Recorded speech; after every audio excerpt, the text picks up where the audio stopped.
Welcome back. This is Mrs. Malstadt here. Today I want to share another part of our book about emperor penguins with you.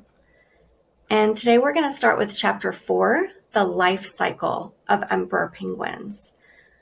Readers, I wanted to first, before we started reading, kind of do like a picture walk or a book walk through the text to preview what we're going to be reading. Anytime we read a nonfiction text, it's really helpful for us to better understand what we read if we do that preview first and even start to form questions before we read. So I'm taking a look here at our chapter title, The Life Cycle of Emperor Penguins, and I'm already starting to make a prediction and think, well, I bet that this chapter is going to teach us about the life cycle of emperor penguins. I know that nonfiction texts or informational texts teach us new ideas. And so the author is going to teach us all about the life cycle. I am noticing that there are also some words that are in different colors. This one says breeding grounds. This word says incubate. And this one says regurgitating. So I think that those are probably going to be some important words, and I'm already starting to wonder what some of those words might mean. I'm noticing here in the photograph, there is a little baby emperor penguin huddling beneath the legs of their parent. And so I'm already wondering, maybe that's how they take care of the babies, keep them safe, keep them warm. And I think that I've heard that baby birds are called chicks. I know I think about that a lot when I think about chicks related to chickens, but I think baby penguins are called chicks too. So I'm wondering if they're going to share that with us as well. And then let's take a look at this text box here. It says, did you know male emperor penguins don't eat while caring for their eggs? They lose up to half of their body weight during that time. Wow. So first of all, I'm noticing it's the males that take care of the eggs. And so maybe that's what they're doing here. Do you see kind of like how there's this fold of skin? So maybe it's the males sitting on the egg here. And then it says they don't eat. Readers, why do you think that is? Yeah, I'm wondering if it's because maybe they can't leave and they need to protect the egg and keep it warm. So maybe they'll tell us more about that. Okay, so let's start reading.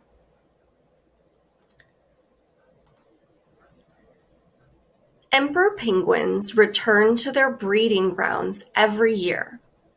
In March and April, they travel inland more than 50 miles or 80 kilometers. There, the penguins pair up with a mate. So readers, I remember in one of the previous chapters, the author showed us a map that showed us where the penguins lived. And they talked about how they might live near the coast, that area of land by the water where it's warmer. But they're talking about in March or April, now they travel inland. So I'm thinking they're moving more towards the center of the land. Maybe because it's getting warmer in March and April. In May or June, a female penguin lays a single egg. Then she returns to sea. She will spend 2 months hunting for food to feed herself and her unborn chick. The male penguin stays behind. By this time, winter has begun in Antarctica. The male must incubate the egg and protect it from the cold. The egg rests on top of his feet off of the ice. He covers the egg with a warm pouch of his feathery skin. To keep his body warm, he huddles with other males in his colony. Wow, readers, I'm having so many thoughts just from this one paragraph. So one thing I realized is that the female penguin will go and hunt for food, and then they referenced her unborn chick. So that confirms my thinking that baby penguins could be called chicks. They've confirmed the idea from the text box that it's the male penguin that stays behind. And then I had some growing in my thinking. They said by this time winter has begun in Antarctica, but it's May or June. And so then I remembered that Antarctica is on the south pole of the Earth. And we know that the seasons are flip-flopped in the northern hemisphere and the southern hemisphere. So in the northern hemisphere where we are, our summertime is in May or June. But in the southern hemisphere, that is their winter time. So I remembered that. And then I got a visual in my head. And that's something I really like to do as a reader, is to try to make a movie in my mind to help me better understand what I'm reading. And I tried to visualize what this would look like as the male took care of the egg to protect it. It says the egg rests on top of his feet. Okay, so if his feet are here, the egg is on top of that, off the ice. So if the egg is on the feet, it's away from the ice. And then he covers the egg with a warm pouch of his feathery skin. And so we can see that right here. So the egg is resting on his feet right there. And then he's got this pouch to cover it. And you can see all the males huddling together to keep each other warm. The egg hatches after about 2 months. By then, most of the females have returned. They feed their hungry chicks by regurgitating food. The male penguins are starving. They haven't eaten for months.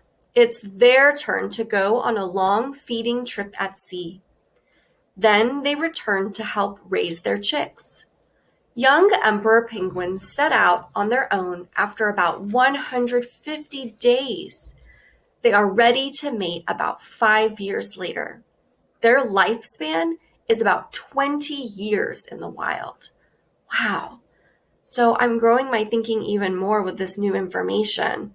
So they did confirm that the females would return and then the males would go and search for food.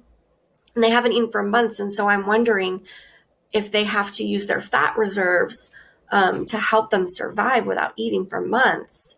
And then they return to help raise their chicks. And I thought it was really interesting that they said that the young emperor penguins can go out on their own after about 150 days. That's only a few months old. So that's very different than us humans. And then it said something that I was really surprised about. Their lifespan is about 20 years in the wild. I had no idea that penguins could live for 20 years. That's amazing. So readers, as you go off today and read nonfiction texts, I encourage you to start off by doing a book walk or a picture walk, thinking about important words you might encounter, looking at some text features like photographs, captions, text boxes, and then even studying the photographs to learn even more information about the text. And don't forget to form those questions before and during your reading so that you can think even more deeply about your text. Happy reading!